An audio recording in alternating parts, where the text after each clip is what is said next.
Maharashtra TV news, आवाज सर्वसामान्यांचा।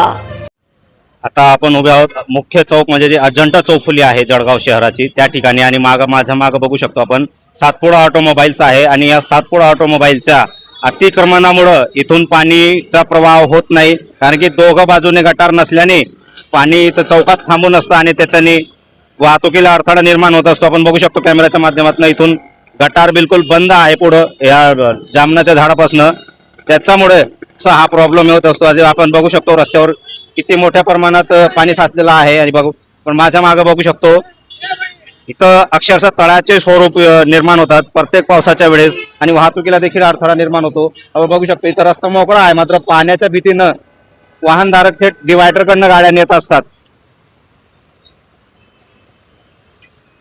त्यामुळं महानगरपालिकेने इथं गटार किंवा अतिक्रमण काढून पाणी निचरा करणे। नमस्कार, आता आपण उभे आहोत ममता हॉस्पिटल जवळ आणि हा रस्ता अजंठा चौफुली म्हणजे भुसावळ धुळे जो जुना महामार्ग आहे तिथून मास्टर कॉलनी परिसरात जातो आणि महानगरपालिकेने जे नाले सफाई केलेली आहे त्याचे आपण बघू शकतो काय अवस्था आहे।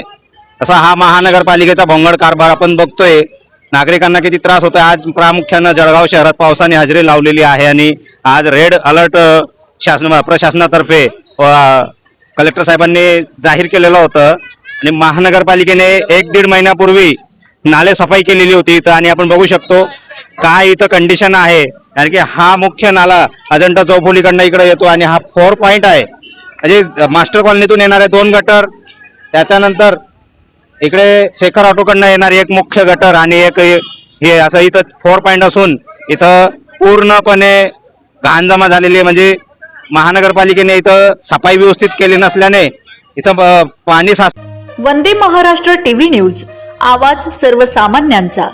अशाच नवनवीन बातम्या पाहण्यासाठी आमच्या चॅनलला सबस्क्राईब करा, बेल आयकॉनला क्लिक करा।